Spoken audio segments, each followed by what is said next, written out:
Okay, first of all, obviously I'm wearing Terry Bradshaw's jersey. That's because I don't have a Franco Harris jersey. Star Steelers running back that died today. And he's famous for the Immaculate Reception, for those of you who don't know. And that is linked to something we're going to be talking about today. Not football, but this is in honor of Franco, because Terry threw the ball that Franco caught in one of the most famous plays in NFL history, the Immaculate Reception. But we're going to talk about the Immaculate Reception in a little bit, and the Immaculate Conception in a little bit. But first, we're going to go through a bunch of different stuff, talking about specifically the nature of the world, again, we're living in and why it's confusing and what we're supposed to be doing, by ending up talking about a couple different types of Christmas stories, okay? I left these two things from the last couple groups up here. One is this Christian line in which he says, all creatures are bewildered at birth by the delusion of opposing dualities. And what does that mean? We think we're physical, but we actually have a spiritual mind. We have a physical mind. I sort of drew that here.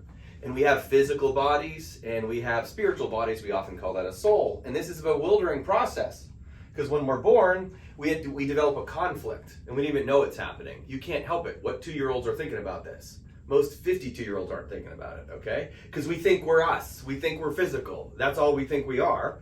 And we operate that way. And then we try to pigeonhole spirituality and religion into that, the physicality. It's why it doesn't work. We literally have to get out of our physical mind into our spiritual mind, and there's the challenge, and it's what Jesus came to do. And we're going to talk about that coming up. This dynamic leads to something that I call, well, I don't call it, I say kids call it these days thirsty. When I say that to my kids, they cringe, okay? But my understanding of the word thirsty is it literally means when you're desperate for attention, okay? That's physical attention, and it's especially love is what we're desperate for. And we look to other people to fill us. That's one kind of thirsty, and that's a dynamic when we forget the divine nature of who we really are. I actually had a client the other day say to me, what I call it the ocean example. She said she was looking for attention from other people, but she said, but if you're the ocean, you don't have to look very far for a drop of water, okay? If you're the ocean, you don't need to be thirsty. Well, physical people are thirsty. They're always looking for something all the time. And I'll connect that ocean line to some biblical teachings in a minute. But there's another kind of thirsty. Jesus on the cross said he was thirsty. Was he craving attention? Was he being a drama queen? No. He specifically was thirsty, maybe for water, because you know what he was going through on the cross. But he was specifically thirsty for spirit. He knew it. He was at a very difficult phase in his life and development. He was on the cross dying, and he struggled. He had just said, why have you forsaken me? And he's referring to God, right? So he was obviously feeling a little disconnected. And what did he say? I'm thirsty. He was thirsty for spirit. He wasn't craving attention.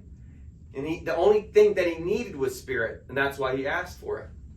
And so what does the ocean example mean? Well, when you're the ocean, do you have to look very far for a drop of water? No, you're already the ocean. You're already water. Well, in Genesis 1:27, it says, we were made in God's image.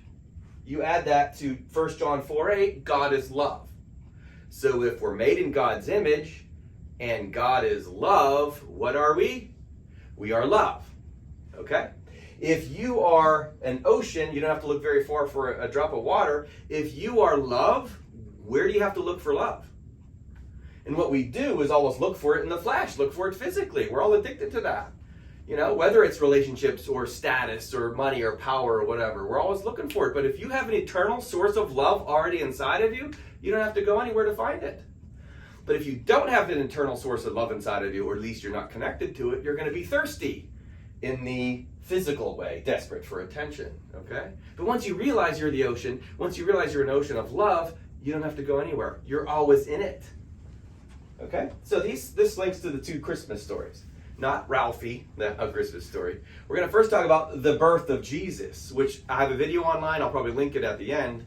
The way the Jesus birth story is always told. A little boy, virgin mother, born in a manger, wise men, star, all that kind of stuff. Fine, don't change your opinion of that. If you like that story, if it works for you, great. I love that story too. And yet there's some deeper levels to it. The birth of Christ is a different thing than Jesus' birth. The birth of Christ is something Jesus himself had to work on.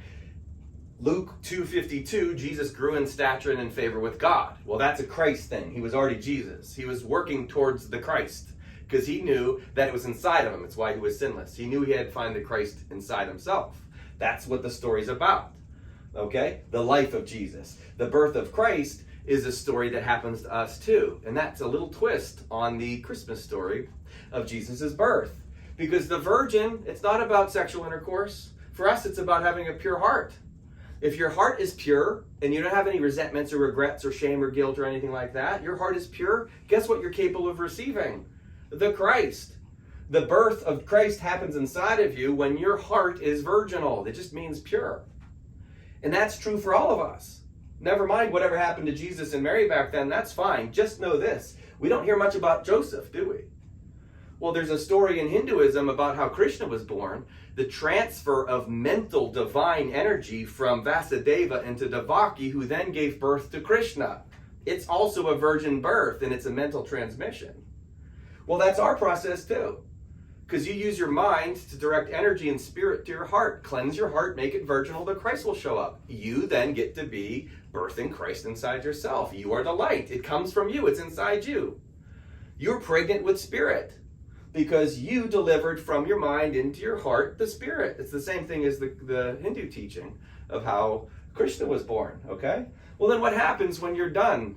The Joseph is no longer needed. That's it. Mary gets all the attention. Well, that's the heart, and that's what it should be.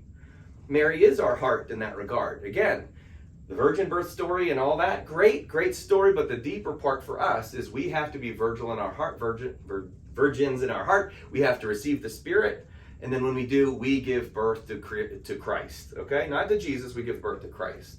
And that's all of us at Christmas. All of us can give birth to Christ. If we celebrate the birth of the baby, great, because he was certainly a great leader, son of God, God himself incarnate, all that too. But he said, guess what? You are too.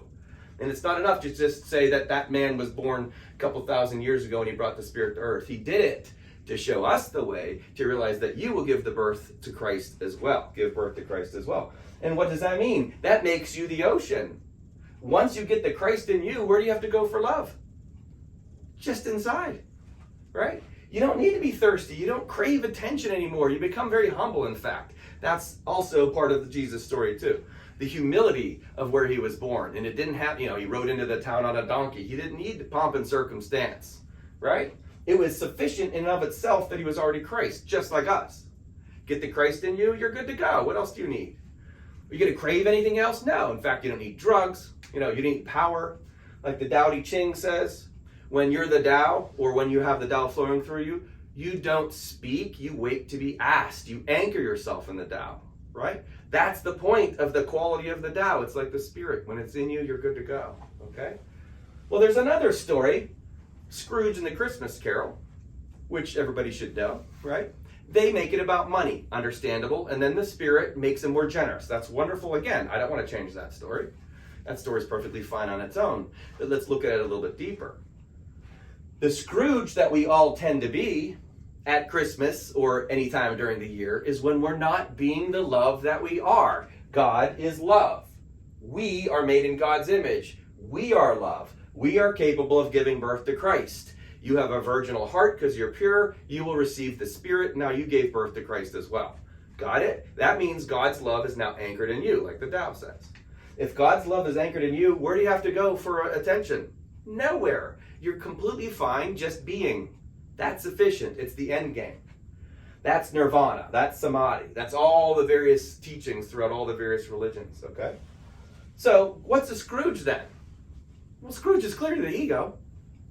Scrooge is when you're selfish and you're holding on to stuff. If you're love and you're not giving love out, you're a Scrooge. It could be about money if you want to make it about money, fine, and that's certainly a role for it. But if you have the capacity of being an eternal, divine, loving being and you're not distributing the love, you're Scrooge. Of course, that's what the ego does. It's when we're selfish with our love. Give it out freely. Distribute it freely. Right? And that's what we're supposed to be doing. That's what Jesus did, up to and including his death, torture, and murder. He just kept giving love. He glitched every once in a while, because it's tough and it was hard work. Take this cup from me, sweat, blood, all that stuff, because it's hard and it's relatable, because it's hard for us too. But when you're not giving love, you're in Scrooge mode. Now that story also nicely weaves in some of the physics, the superposition of things, his ghost of Christmas past and present and future, and what he learned from observing as an observer, what his life experience was when he was being a Scrooge. And what did he see? Well, not good stuff. See, in the observer effect in physics, you interact with superposition, the world of infinite possibilities, and you get experiences to see how much love you're being. That's like all that's going on. And if you're in a cranky mood and you're angry and you're irritable, you're going to argue more often. Isn't that obvious? Right? If you hold on to resentments and shame and guilt, you're going to be in a worse mood more often. You're going to have different experiences. You're also going to do more dysfunctional things. But when you release and you let go and you forgive and you're merciful and you love your enemy, when you do that, you're going to have a different set of experiences.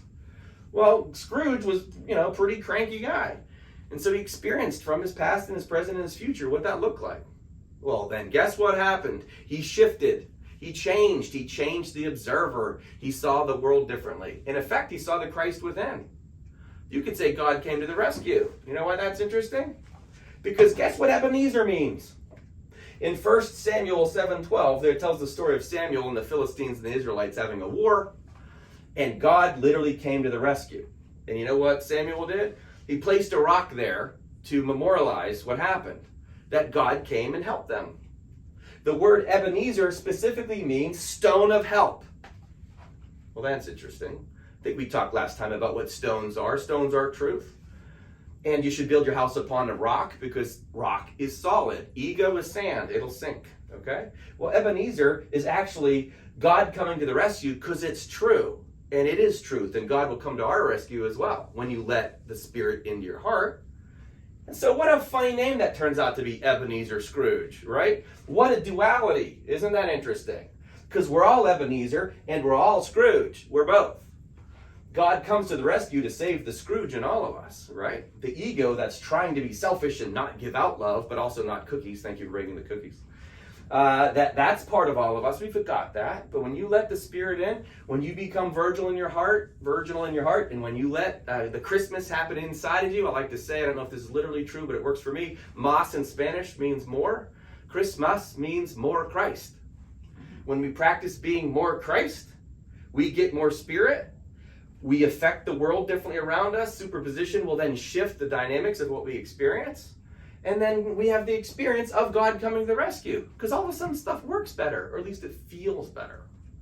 And if you have that experience because you did it within the form of the Spirit, you'll say, ha, God did it, or the Holy Spirit did it. Because you know you couldn't do it. All of us are Scrooge after all, until we realize that we're the light. Okay? So Ebenezer, God comes to the rescue. That's really the Christmas story too. God came to the rescue in the form of Jesus with the Christ that it was in him, and then he showed us the way.